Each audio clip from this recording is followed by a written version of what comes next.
Dr. Katerina Shrey, and our program producer, Professor Larry Sherray. We host a weekly discussion panel on Russia's war on Ukraine with guests from Ukraine, military experts, medical personnel, academics, artists, literary figures, and relief workers. Our panel is recorded and circulated nationally and internationally. We appreciate your comments and feedback. Special thanks to Marshall University Libraries and MUIT for making this weekly event possible. If you're joining us live on Teams, please feel free to use the chat to post any questions for our guest. A quick greetings to our viewers in Ukraine from Professor Katerina Shrey. Вітаємо наших слухачів в Україні з глибоким покліном. Ми далі свідки вашого страшного терпіння і також вашої великої сили. Дякую вам за вашу участь в нашій тижневій програмі. Today's guest will be introduced by Dr. Victor Fett. The rest of us turn off our cameras. Thank you. Thank you, Anara. It's my pleasure and honor today to introduce a wonderful couple from Wyoming, Yulia Piazza and Nick Piazza. They will tell us all about themselves, their activities to support Ukraine, and I hope you will enjoy what they can relate, and question answers will be, of course, welcome. Before they introduce themselves directly, I would like to play a video they made recently. It's a 10-minute feature video which will explain everything better than words. I will share my screen right now, and the screen is shared now, and here goes the video feature. My uncle and aunt and all my friends, they were in Ukraine. Yes. It was terrible. Can you imagine when you are sleeping in your own bed in Cody, was about to wake up, go to school, and then suddenly you heard that Montana decided to bomb Buffalo Bill Museum. So I can say it's pretty much what happened with all my friends and family in Ukraine on February 24th. When I was little in Ukraine, we didn't have to have our emergency backpacks each day going to school. It was just like here, right? You take your backpack, go to see your friends, having fun on recess, and try to listen to your teacher during your classes, right? But now in Ukraine, my friend, she have to pack each day emergency backpack for her child.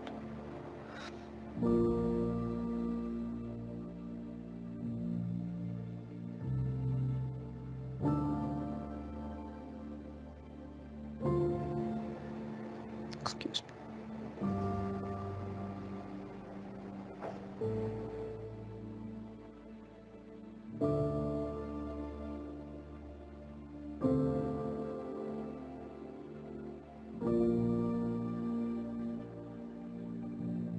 So what's going on in Ukraine right now? Відбувається в Україні. Наші військові почали відхватувати.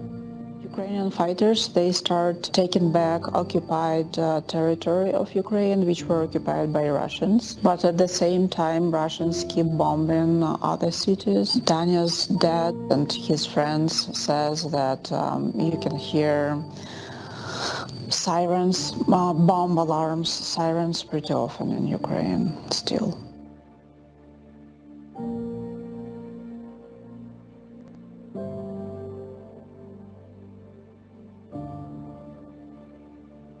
So we're just going to ask you a few questions and stuff, and just like kind of the experience you've had. We thank you for coming on. I'm sure it's late for you, right? So first off, we just wanted to start off. So what is it like having to take secondary emergency backpack to school? Yeah, I need to take like clothes, a bottle of water, power banks, because I need to communicate with my family, parents, you know. Yeah, so yeah, that's it. So when the sirens go off, and if you guys have bombing drills, correct? Yeah, we have it inside a school, and a lot of schools don't have it, so it's so difficult when you don't have it. So you need to leave the school and find the nearest bomb shelter. What has school like been there, and then compared to here in America? What's that been like for you? По-перше, ця школа набагато більша. First of all, the school is way bigger than Ukrainian school. В українській Ukrainian school, we study a lot of things which we probably will not never use in future life. He likes that in your school you can choose classes which you want to study, which you think that you will use for sure in your future life. And have you been interested in getting into any after-school activities here? Ходжу гуляти з друзями на вулицю. Частіше проводжу час з батьками. In Ukraine, he goes for just hang out with his friends after school, and he spent a lot of time with his parents as well.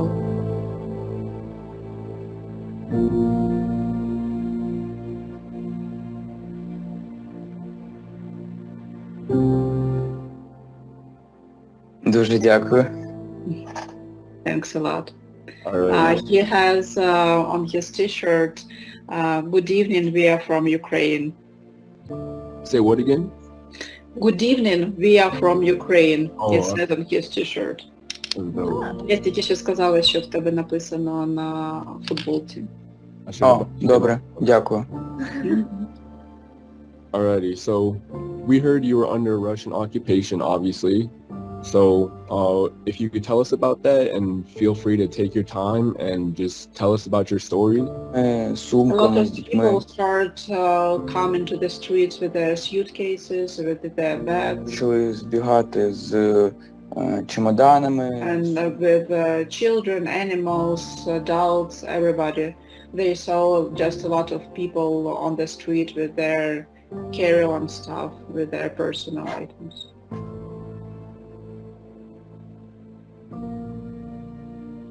Не дуже сильно спасе нас.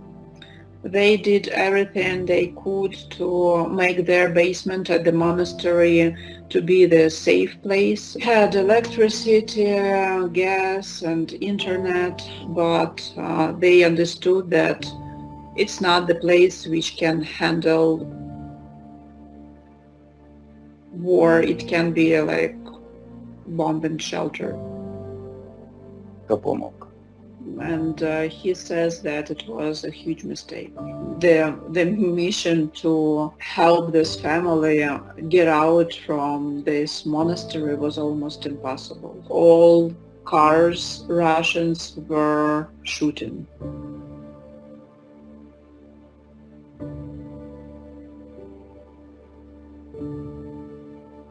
Збирання ми побачили, що всі були з білими платками. When they came to this meeting place, they saw people, everybody was with white flags or white clothes or with something white. Цих не було. They really scared because they didn't have it. Thought that the Russians will shoot them and they're gonna die.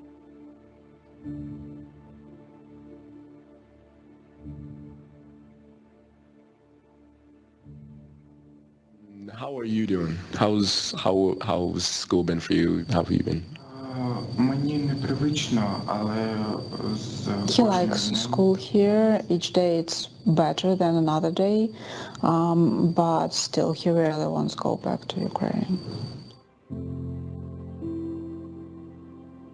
If you had one thing that you could tell American people, American teenagers what would you want to tell us and let us know? Що треба цінити час, який ти можеш проводити разом з ним. You have really think and really be grateful and thankful for the time that you can spend with your family, with your very close friends and everybody you like. Цінуйте кожен момент свого життя.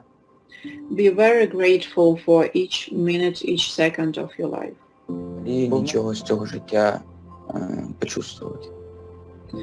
Because he has a lot of friends who can't feel anything anymore. I think people shouldn't forget that the war is still ongoing and our army is still fighting and people are still dying. And I want to say that, like from the side of Ukrainian children, that we want to have a normal childhood like the other children from the other side of our planet.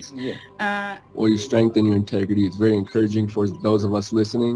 Те, що я зміг поділитися He is very appreciated that he had opportunity to share his terrible experience with the whole world.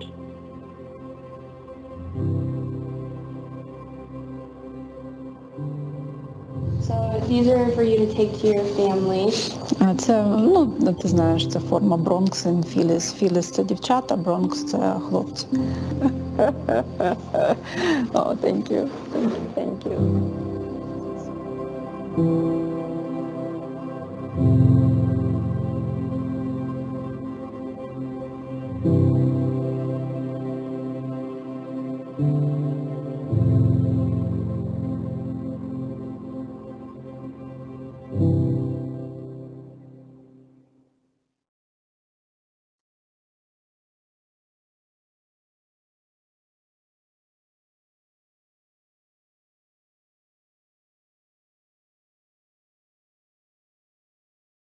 Thank you very much. There are no words. I know everyone is deeply moved.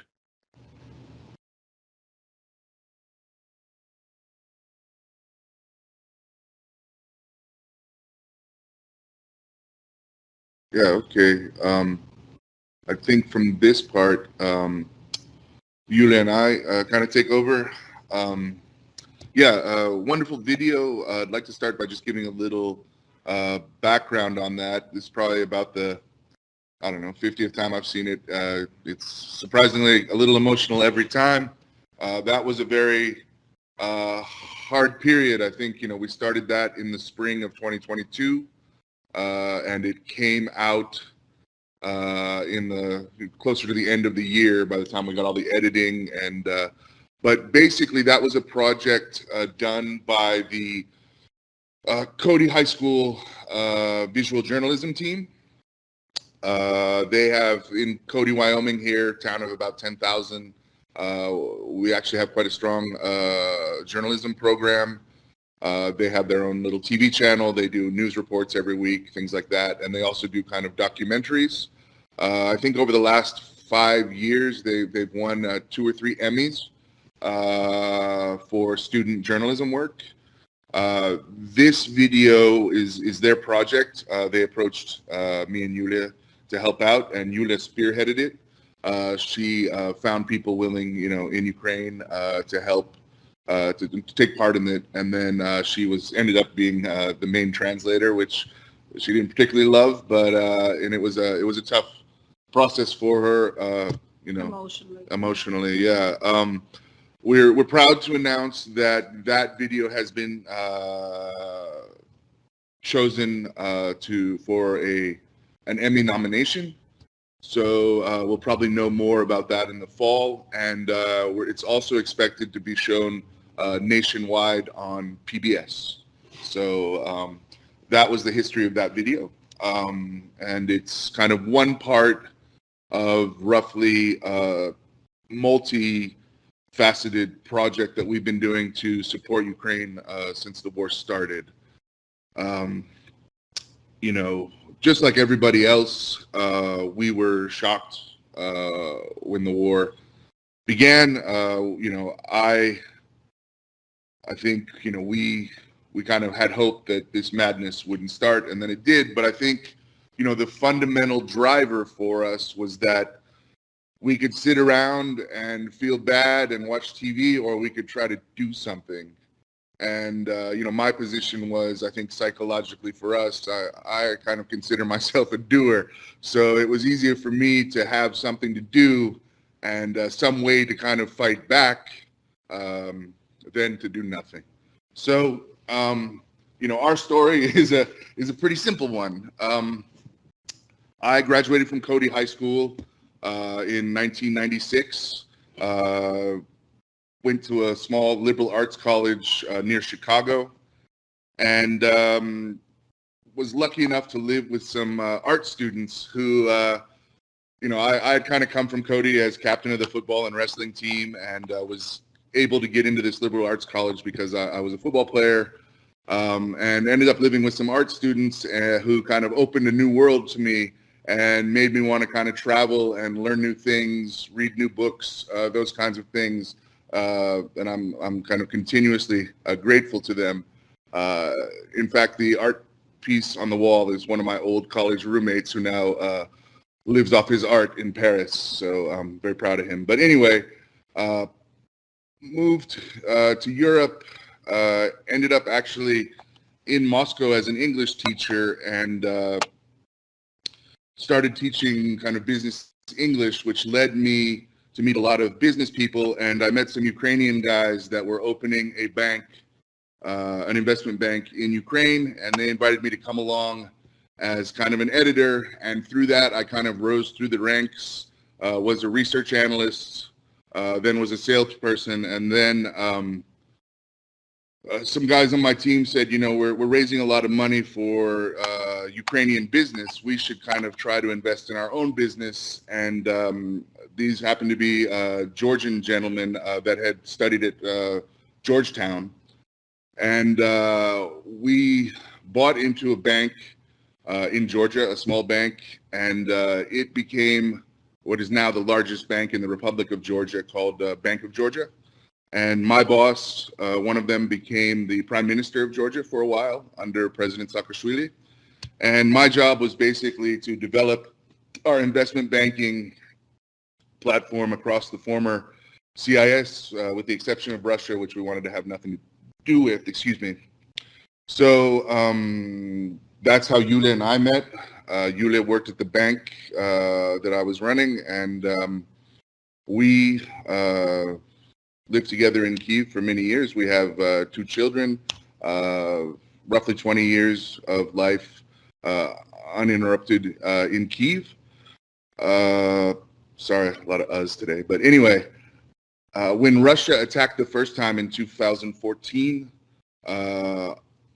our first child had just been born, and we had kind of sniper fire just down the street from us. And as you can probably imagine, sniper fire is not ideal for babies. So I took Yulia, and it was a lucky thing. I said, let's go back to Cody. She'd never been outside of a small or a large metropolis before. And luckily for me, she enjoyed Cody, and we kind of set up a second home here in Wyoming, where we are today. And we generally kind of spent most of our time in Kyiv, but often came to Cody for the winter, for skiing and things like that. But then when COVID hit, we were stuck here, and our kids started going to school, and so we decided it was more fair to them to have them stay kind of in school here, and we were planning to go to Kyiv kind of in the summers, and then I would travel back and forth. Our business, it started out as kind of consulting. When I left the bank, I set up my own business, and because I was kind of in charge of large corporate clients and private wealth clients for the bank, a lot of clients offered me jobs to be their CFO and things like that, but I decided to just set up my own business and consult them from kind of, as a third-party service provider. But we also, because a lot of people brought us investment ideas and things like that, we started investing our own money directly into projects. And after Russia attacked in 2014, I started to see that there were a lot of kind of State Department types, CIA types hanging around Kyiv. And I kind of assumed that the U.S. was going to make a big bet on supporting the Ukrainian government in 2014. And I made several investments in the stock market and in bonds at that time. And those paid out quite well for us because the U.S., as you know, came in, has been a big supporter of Ukraine and helped kind of stabilize the economy in 2014 after that first attack. So we kind of have investments across Ukraine. We're invested in the largest agriculture company there. We also own a stake in a fruit and vegetable distribution business. In the IT segment, we have investments. So generally, we're kind of a family private equity firm, for lack of a better term. And then we have a few investments in the U.S., which include a small ski area here in not far from Cody, Wyoming. When the war started, basically our idea was to help out any way we could. And that started from the very beginning. The local newspaper here contacted me to give kind of an interview because they knew I was from Ukraine or had lived for a long time in Ukraine. Actually, I'd like to take a step back. And one of the things I'd just like to point out to our viewers today is that because I came to Ukraine in 2004 and roughly our ages, I'm kind of the old man, I'm the, anyway, but we were able to grow up with Ukraine, with modern Ukraine, right? I mean, when you realize that, Ukraine is a 30-something-year-old modern country, it was very cool for me to get there in kind of 2004. And a lot of the guys that are now in the government are people that I kind of grew up with and, as an adult in business and got to know. So we're really lucky that a lot of our friends, ended up being quite successful, either business people or government officials. And when you look back at our bank, the average age in the bank when I was working there was like 30, right? So it was a bunch of young kids kind of with no particularly great experience, but a lot of desire to do new things. And I think after 14, the reset of the economy gave us all this opportunity to kind of step in. They had a lustration that pushed out, all these old people with communist ties or Russian ties in 14. And this kind of caused a seismic change in the economy and in the way government worked in Ukraine. And there was a huge press towards digitalization. And, I can't say enough about the path that Ukraine was on. It went from, where I used to hardly be able to use my credit card to I could use my Apple phone to pay with Apple Pay at just about any bazaar I went to, right? I would say that in a lot of ways, if you take Kyiv and Ukraine, they were kind of more technologically or are more technologically advanced than, say, what we see in Cody, where people are still using paper checks and things like that, right? So there was this big leap forward in restaurants and business. All these young people got a chance to get involved. A lot of people that worked for me in the bank ended up going to work for the National Bank of Ukraine or the Agriculture Ministry. I lost a ton of my analysts, but it was also an exciting time to see them turned loose in the government. Some of our friends became ministers. And to give you an idea, we even knew the president for a long time, right? There was he performed at our Christmas party, him and his kind of entertainment troupe. And, he was a guy that we used to see in some of the bars and restaurants that we frequented. So like I said, I always felt like I kind of grew up with Ukraine. So it was a place that was very special to me. And, being kind of a mutt from Wyoming that kind of caught a tiger by the tail with kind of the emerging market boom, I'm always going to be thankful for Ukraine and the relationship we have with it. So when the war kicked off, we felt we had to do something. I'm not a soldier, so I couldn't do that, but it kind of started with a newspaper interview that I gave. The local paper wanted to talk to somebody with some Ukraine background, and I was talking to them, and I think, the reporter asked an interesting question because there'd been a CPAC meeting or something where one of these kind of,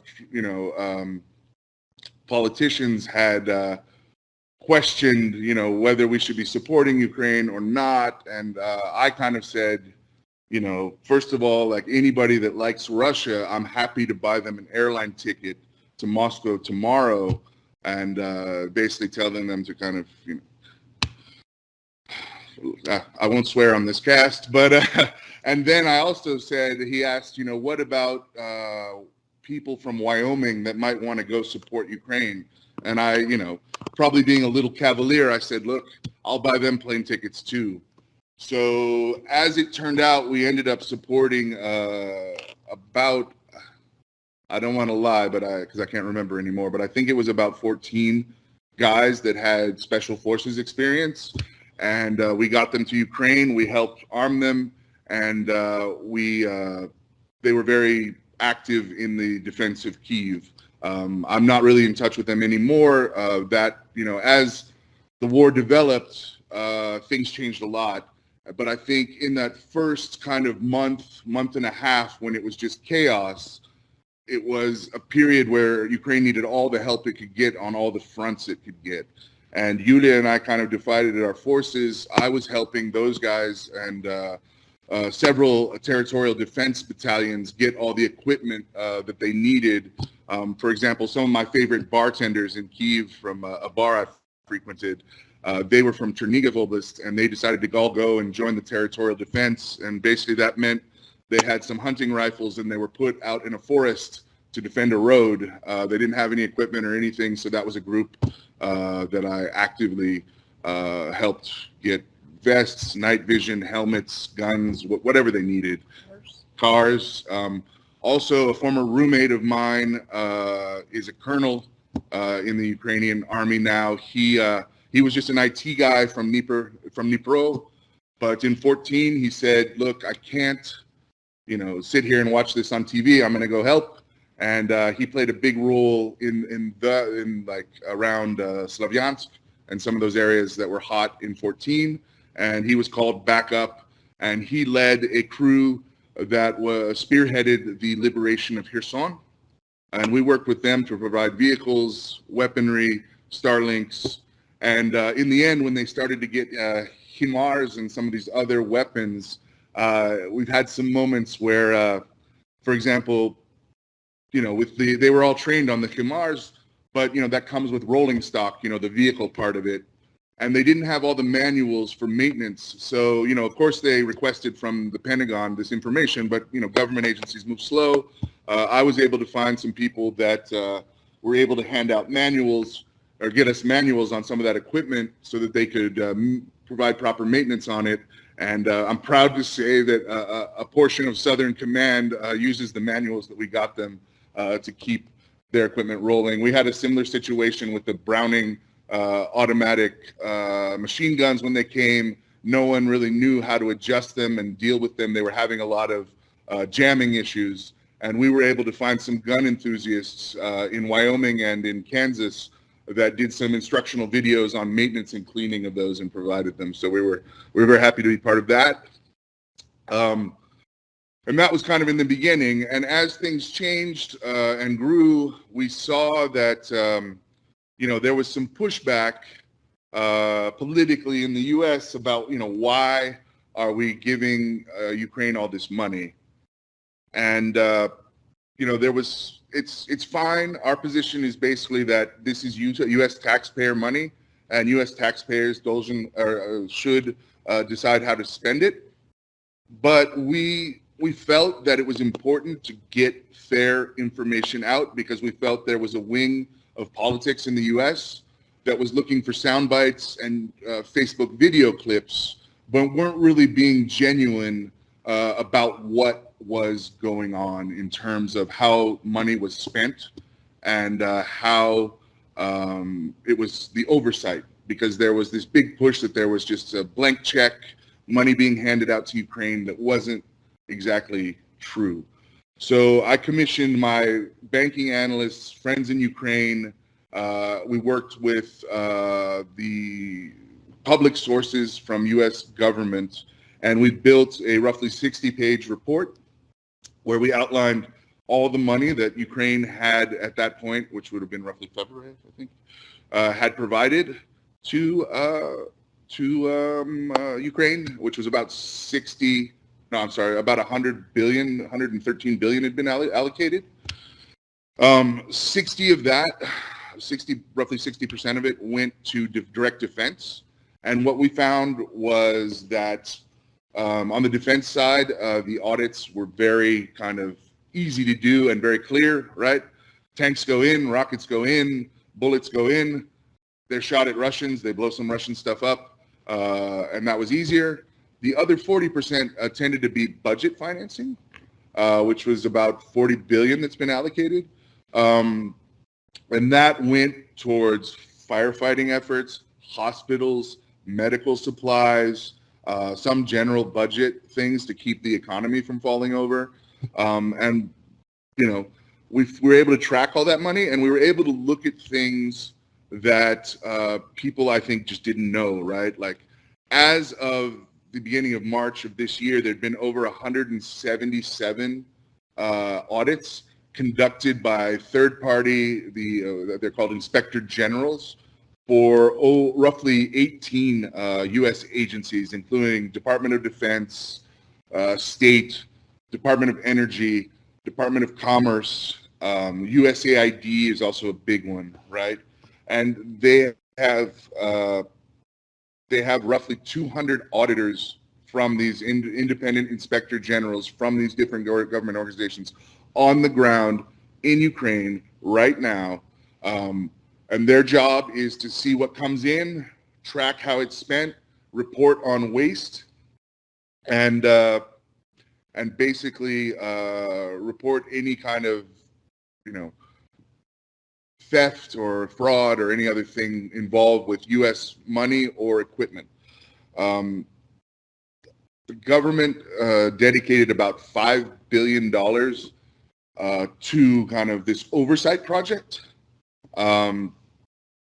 And to all these different agencies is broken up among about 20 agencies for increased administrative resources for this oversight. They have a monthly meeting among all the agencies involved in Ukraine. You know, we understand it's possibly the biggest oversight mission that the U.S. has probably ever conducted, at least in modern times. You know, possibly during World War II there was something similar. But a really incredible effort, and I think it was spurred somewhat, this is my own opinion, but spurred somewhat by, you know, the mistakes of Afghanistan. So they're really trying to stay on top of this.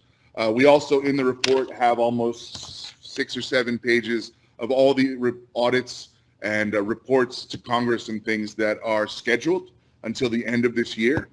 It's quite a robust schedule that we're happy to provide. This is all public information. And we were very proud to see that as the time of this report's publication, and I haven't heard anything different since then, that they've found no major events of fraud. Some small cases of, you know, poor use, but I think on the whole, the picture is quite good.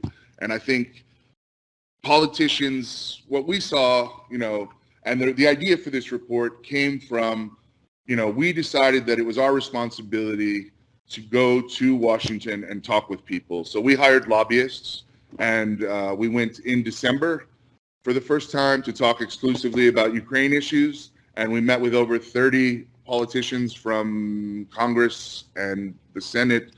And we told them, you know, we talked to them about Ukraine. We talked to them about our video work. We talked to them about things like that. And the pushback we kept getting was, look, agreed, Russia sucks. We want Russia to suffer. We want Ukraine to succeed.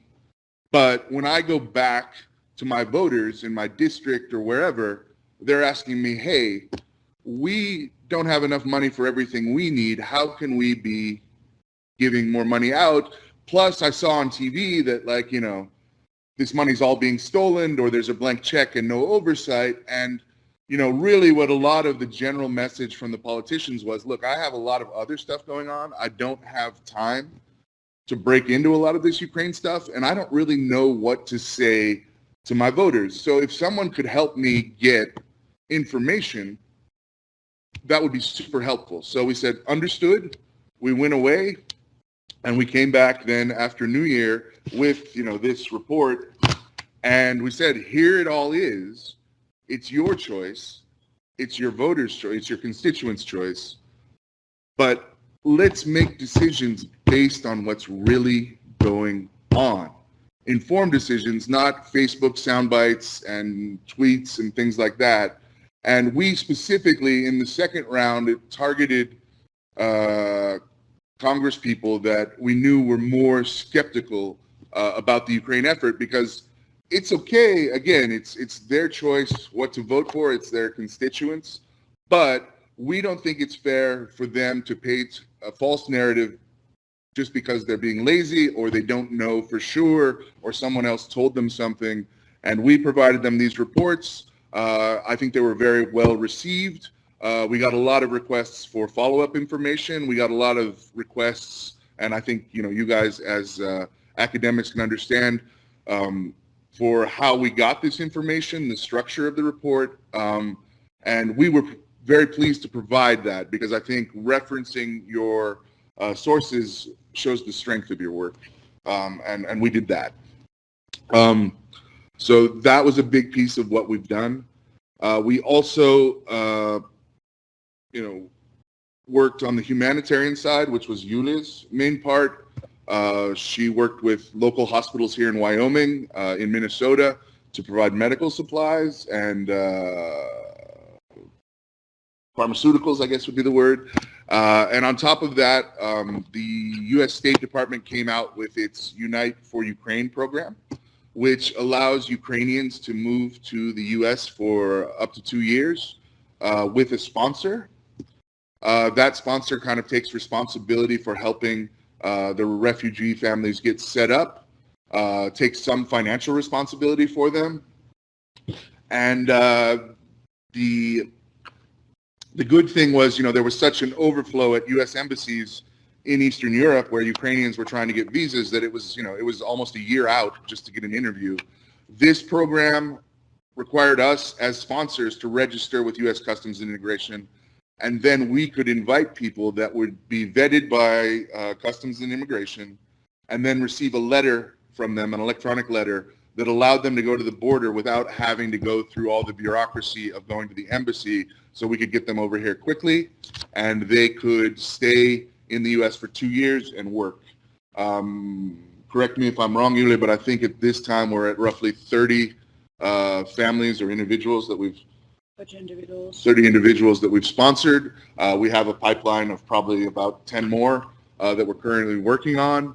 The first group were some of the kids that you saw and the families in the video that Yulia made.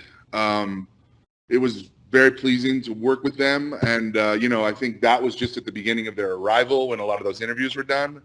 We're really pleased, especially with the kids. We thought it was going to be a harder process, you know, with them acclimatizing to schools and stuff, taking on the language. They shocked me, actually, with their ability to kind of fit in and to learn English. They're all speaking English great. Some of the families that we have here in Cody, they've started their own businesses. We are not really anymore providing them with financial sponsorship. Some have gone into the service industries, you know, like where there was a huge shortage here in Wyoming. But, you know, one opened a hair salon, a massage studio, working in a restaurant one, you know, all paying taxes, and all very, very thankful for the support of the United States. And, you know, we're happy to have them here, and I think that's probably good.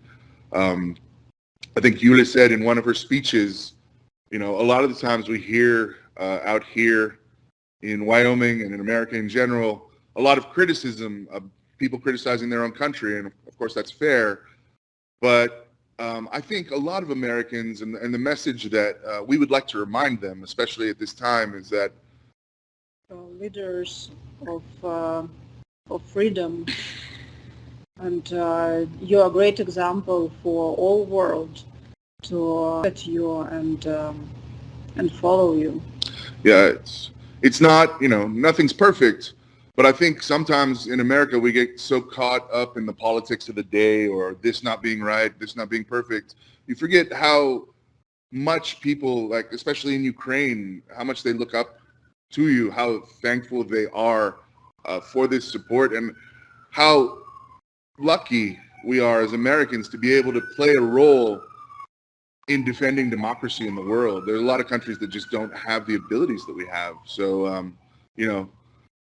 and I can say from firsthand knowledge that Ukraine chose a very hard path, a path that put them in conflict with autocracy, with fascism, and they're paying a very heavy price for their freedom. And I'm very proud. I'm very proud to be part of that fight. Yeah, it is a very sensitive topic for our family. Because I was born in Ukraine, I was raised in Ukraine, and I spent, as Nick said, 33 years in Ukraine.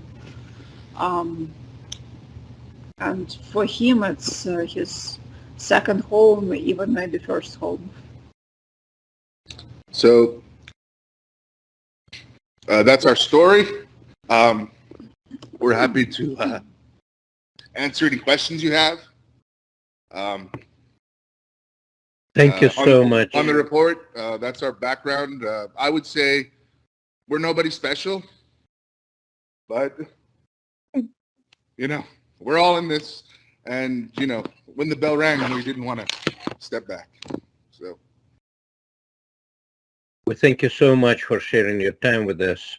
We see you as heroes, and we are glad to record it for the record, for our modest oral archive, for everyone who wants to watch and study and follow. Dr. Shrey. Yeah. Oh my goodness. We hear of people being called to use their time, talent, and treasure in support of causes, but you completely embody all three. Thank you for using your personal resources and your time to support our brothers and sisters who are suffering so much in Ukraine. But also thank you for what you know, your talent. It is so wonderful to hear from someone who understands the financial side of it. And as you said, allowing people to make informed decisions as opposed to kind of what they think or what they assume. It's funny, not funny, it's this entire time I've been reading about the war. I'm obsessed with it. We have family in the western part of Ukraine, so thank God they are relatively safe. But sure. I have not heard someone like you. This is the first time I've actually heard someone who has qualified to talk about the finances, explain it so well. I really, really appreciate this. I'm so grateful you're doing that. So you mentioned that local media has reached out to you. Has national media reached out to you? And if national media were to reach out to you, would you be willing to talk about this on a larger platform? Oh, certainly we'd be willing to. I think at the time when we were sponsoring foreign fighters, that got some, I think, national attention. It was reprinted pretty widely, at least in the West. I don't know if it reached the East, but no. One other thing I forgot to mention, we hope by the end of September it'll be launched, but we're launching a foundation. We haven't quite decided on the name, but the idea is focusing more on the rebuilding of Ukraine. And our process is going to be educational. So we're going to be spending more time in Washington talking to legislators, explaining how the Ukrainian economy works, what problems there are, and how we think the U.S. can best help Ukraine not just win the war, but win the peace. Oh my goodness, that's wonderful. Thank you. And also, I love how you said you grew up with Ukraine. I can see that. I understand that. That is, Ukraine is lucky to have a sibling such as you. And it's been a pleasure listening to you. I'm going to go ahead and yield the floor. We have in the chat, reporting on finances is so incredibly timely. This is from Carol Smith, one of our frequent viewers and friends of the program. The reporting on finances is so incredibly timely because it feels like American attention is starting to drift. Yeah, we're all plagued with attention deficits, and your work, especially with its references and sources, is a hugely important answer to that attentional drift. That is so well said. Yeah, thank you. Thank you for that comments, Carol. That's really a great observation. Yeah, that's what we were just trying to find what we thought people needed. And we saw a lot of genuine, kind of genuine interest from the politicians, but it was a fair point. Look, I have a lot of things to do. I don't have time to break down how all this money is spent, and it might be public information, but I don't have those resources. And we said, look, we'll put that together in a digestible document for you. So, wow, that's amazing. Thank you. This is incredibly educational and moving, and this is our honor to have for the first time on 74th week of our podcast someone who really knows the entire chain of command on business and finances to the military level.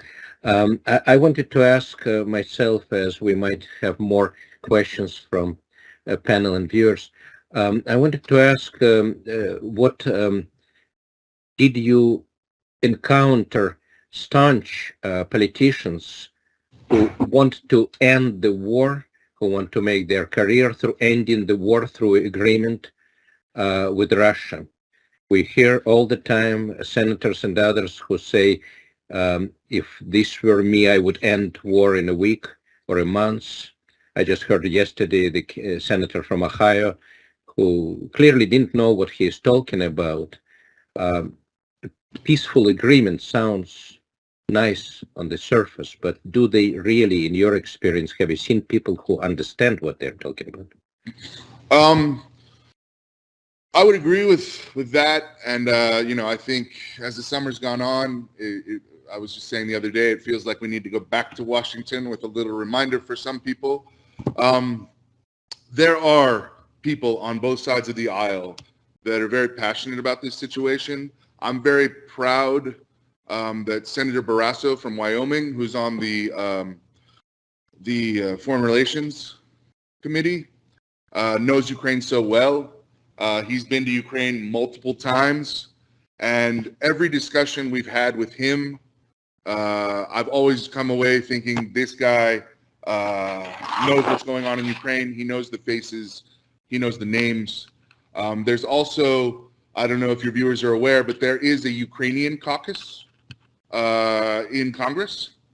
Their co-chairs are Marcy Kaptur, who is a Democrat, and Mr. Fitzpatrick from Pennsylvania, who is also a very strong and knowledgeable person about Ukraine. Many people probably don't know this, but he worked in the FBI before going to Congress, and he was posted in Kyiv. So he also knows how, as we like to say, how the sausage is made in Ukraine, politically and everything else. So I think those kinds of people have a very strong understanding of Ukraine. And I think what we see is a lot of other politicians from their parties turn to those guys for advice on how they should act towards Ukraine. But we had some very tense meetings. As I said, we sought out politicians that were more skeptical. A lot of them refused to meet with us, which was frustrating. But those, I have to give it to people that did. Congressman Matt Gaetz agreed to meet with us, and we had a very intense discussion. We felt that, to a certain extent, his office wasn't looking as much to gain perspective and knowledge as much to find kind of gotcha moments. But, that's his prerogative. what they seemed to be pushing for was to try to show that the U.S. was recklessly giving a ton of money to pay Ukrainian pensions. We went through that.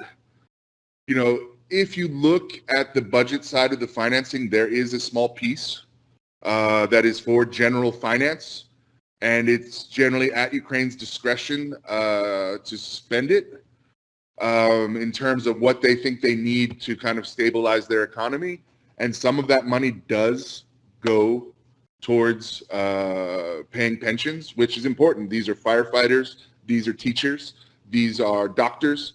You got to remember that the state sector is quite large in Ukraine. So, you know, and a lot of these people are helping as volunteers. So we can't let the economy collapse.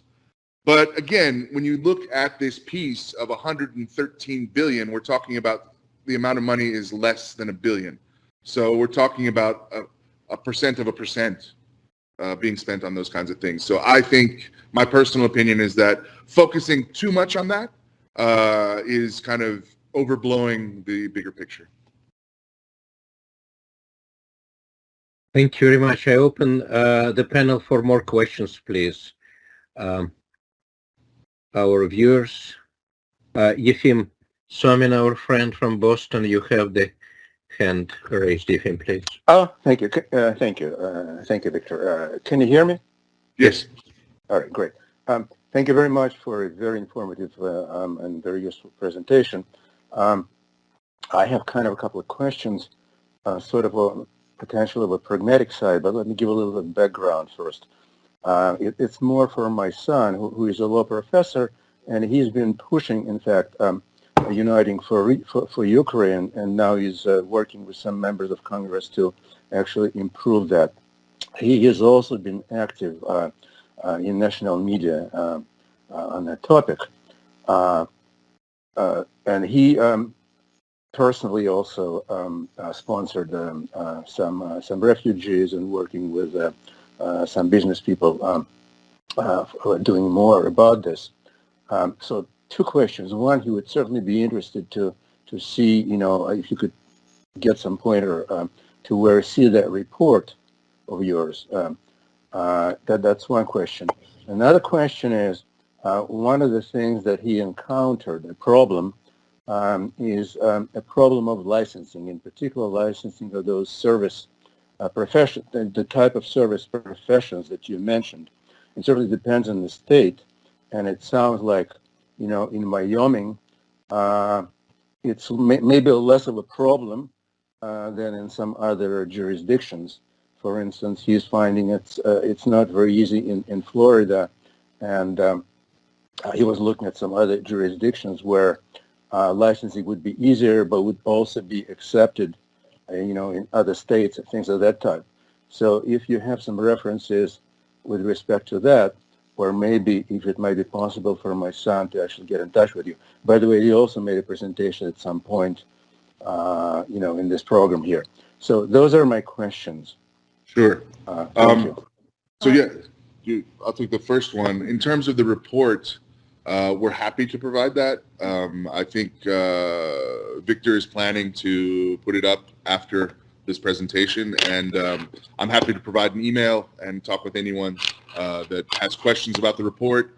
In terms of immigration issues, Yulia's more our immigration czar, but what I've seen, just to give you kind of my view on it, in Wyoming, they've been very helpful. I think we had some challenges kind of getting a cosmetologist certificate, massage certificate, and we had to work with the state offices to either allow someone to be there to translate or provide translation services. We had to work with the hospitals so that they provided translation. So a lot of what we saw in Wyoming, and I'm sure Yulia can say more, but you know, Wyoming doesn't get a ton of refugees, so a lot of the things in the program they've just never done before.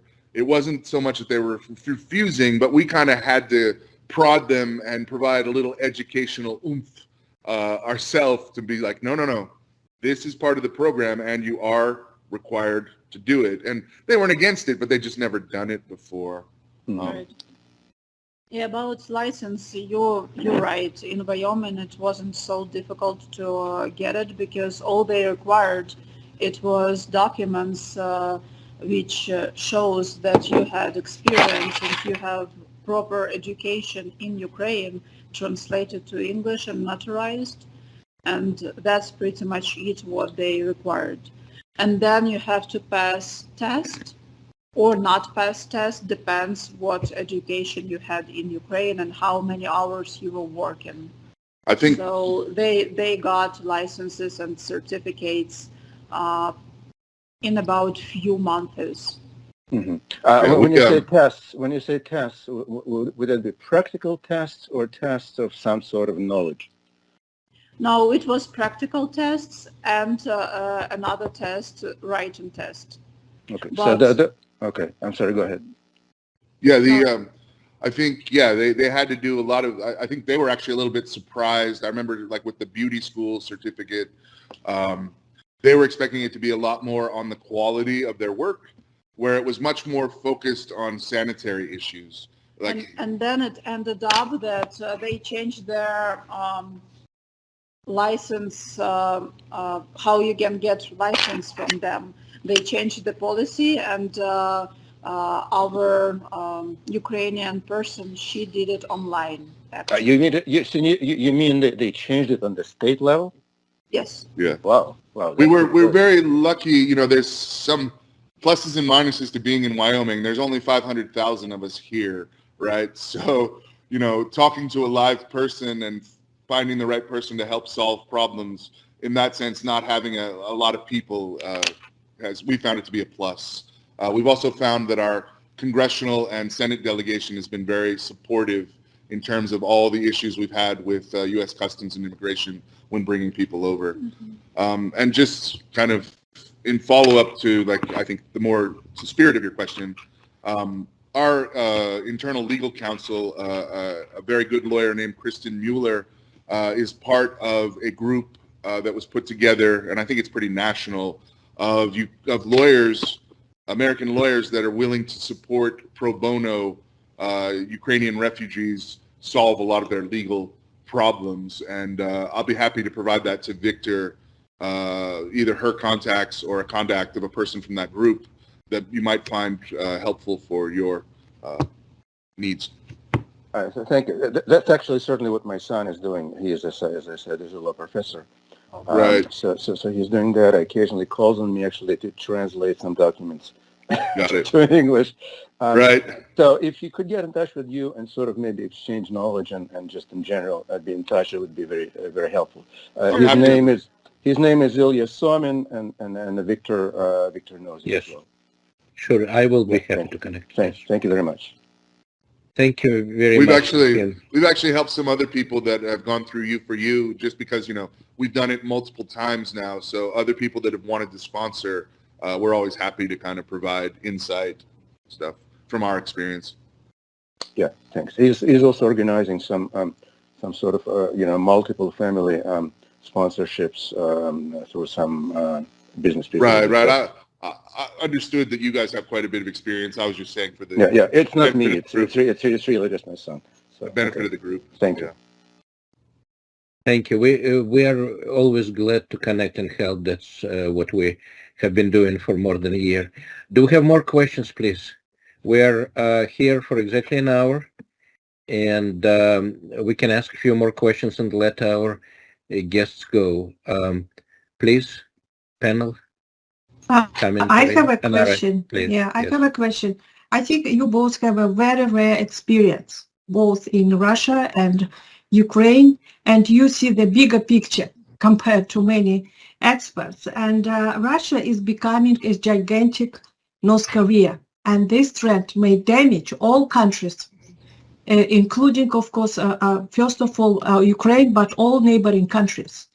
And I have a question: what could be done in the future in order to have more stability in Eurasia, more stability for Russia and all neighboring countries around this? Look, I mean, thank you. Mm-hmm. Yeah, thank you for pointing that out. I think it's a great question. It's It's actually something that we spend a lot of time drinking wine and discussing in our kitchen. But you know, I like to say to people often that this is our, we've been through 3 revolutions and now, unfortunately, 3 wars because we were so involved in Georgia. So we know what it's like to have Russia as a neighbor.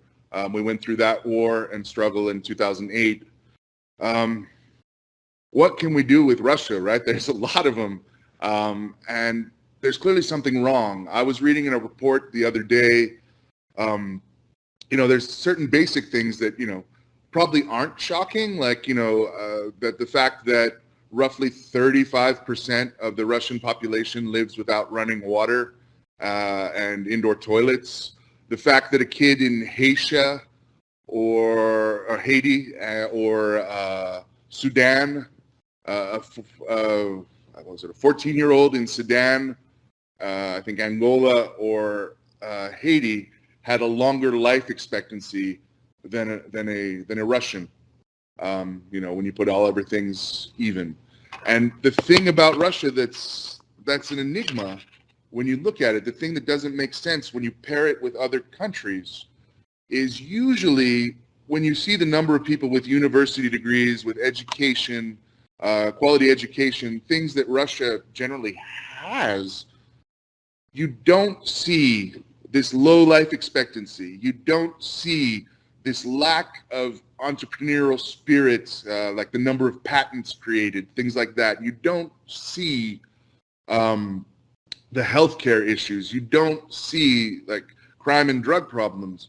Generally, as your population gets more educated or has more access to education, things like that, this changes. But for whatever reason, Russia is this weird outlier that has this problem. And you know, my opinion is they're not free in their minds, and so they're just not a healthy part of, you know, global society. And you know, I take no pleasure in saying that. I lived there for a few years, and I have Russian friends, but it's a problem, and I don't know if it can be solved if Russians don't want to solve it themselves, unfortunately. You know, I think the idea was that we were going to provide them with technology, economic imports, you know, all these kinds of things, allow them to travel to other countries. And with that experience, you come back home and you say, hey, why not us? Why don't we have this? Why don't we have, you know, the things they have there?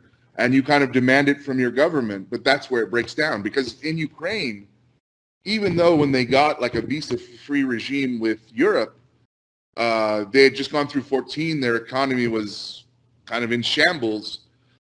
And we thought like, oh man, we're going to lose our whole labor force to Europe.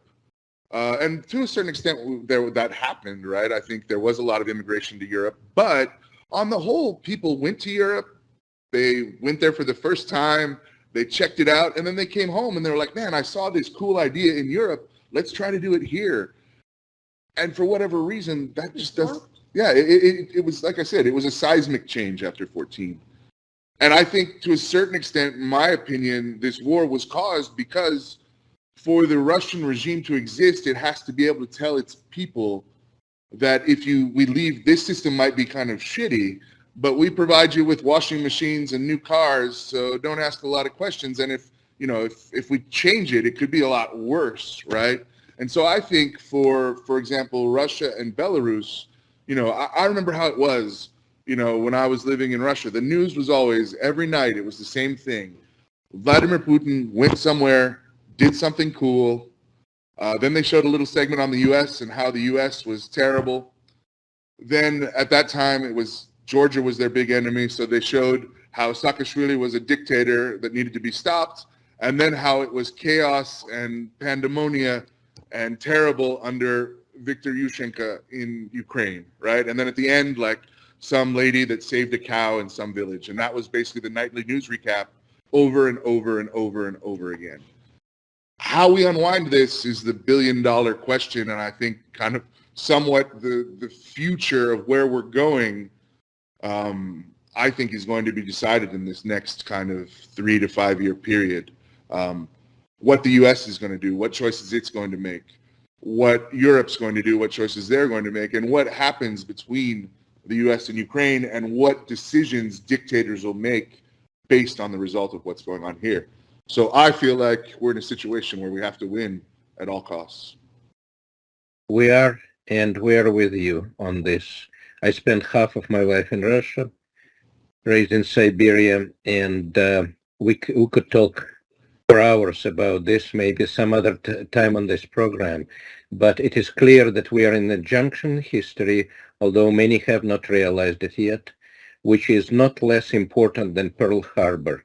We discussed exactly this in the first week of war on this program, and many said I'm exaggerating. It was 17 months ago. If we don't have any more questions or comments, our student, Leslie Titus, says in chat, I think there is a lot of alienation and paranoia in Russia relative to other developed nations. Yes, the US and some other countries like Japan and to a lesser extent Europe have similar problems, but not to the same extent. No, because they have dealt with many problems in Middle Ages, which unfortunately Russia never had to deal with, slavery, freedom, and things like this. Thank you so much. Yes. Sorry, if I could just say one last thing. I always say, you know, my experience growing up with Ukraine, it was like a drunk guy stumbling home from the bar. Ukraine made a lot of bad decisions, but it was still heading home. It was still heading to Europe. So, you know, and I think a lot of the rakes that Ukraine stepped on along the path, they had to step on, right? Without Yushchenko coming in and developing this ethno idea that it's cool to be Ukrainian, that was the first step, right? Then, you know, the pushback against Yanukovych, and we're not going to be kind of another semi-Soviet state that kind of looks to Russia. Then you had Poroshenko and this idea of language, army, and religion, right? That now, you know, Zelensky's been kind of forced to adapt as his own policy. But, you know, that's the way I've always seen the path, right? It's never been a straight line. Ukraine is not perfect, but it was always heading in this direction. And Russia never had these moments, in my opinion. They've tried to create this kind of weird semi-imperial communist cocktail of their history that really is a false history. And it causes a lot of problems because they haven't had that reckoning. They didn't have the German reckoning after World War II. You know, they didn't have the U.S. reckoning after kind of the 60s and the racial changes that started, right? The U.S. is not perfect, but it's working with these problems, and it's being honest to a large extent about these problems that society needs, because if you're not discussing them, it's going to blow up at some point, and I kind of feel that's the road Russia's on. Thanks again for your time. I guess we're wrapping up. I'm leaving in about 2 weeks to go back to Ukraine for about 2 or 3 weeks to kind of check on things and see people, so be excited to see how that looks. Thank you. We got one last question, I think, in the same vein in chat. What do you want to see done in Ukraine in the next year or so? Initiatives that we are Americans, might help with, not necessarily militarily. What kind of programs, what kind of initiatives can a layperson here be involved? Is there any answer to this? On the local level, right? I think what we may take for granted in the U.S. is that you have the right to speak to your elected officials, and they need reminders regularly that their voters care about this. So I think at a very basic level, writing a letter. You know, most congressmen and senators even have like an online thing. So checking in with them regularly, providing them with a news story. If you see a headline with your congressman or elected official talking about Ukraine, tell them that, hey, thanks for saying something about that. Or, hey, I think you need to think about Ukraine if they're saying something negative, right? I think that's where you can help. You know, it's hard to say. Me personally, I'm hopeful with the arrival of a lot of equipment. You know, what I saw from October when I was there, and all the problems people were facing, you know, with electricity and just getting things, day-to-day things and day-to-day life supported, compared to when I was just there in May. The Patriot missiles that are in Kyiv, that are in around large cities, you know, it sounds kind of stupid, but getting rockets fired at you and having them hit your house, that's pretty much a death sentence. Right now, it's still not pleasant, but having blown up parts of rockets fall on your house is a substantial improvement. So, you know, the nights are not fun in Kyiv, but they're much safer than they were. And, you know, I think as Americans, we can be very proud of that. It's a huge difference. Thank you so much. Thank you both for being with us. It's a great honor again. And I would like Katerina Shrey to conclude with our customary greeting to Ukrainian viewers. Дорогі браття і сестри в Україні, ми зберігаємо вас у наших щоденних думках і молитвах. Нехай милосердний Бог тримає вас у своїй опіці. До наступного тижня. Прощаємося. Слава Україні! Дякую вам. Героям слава!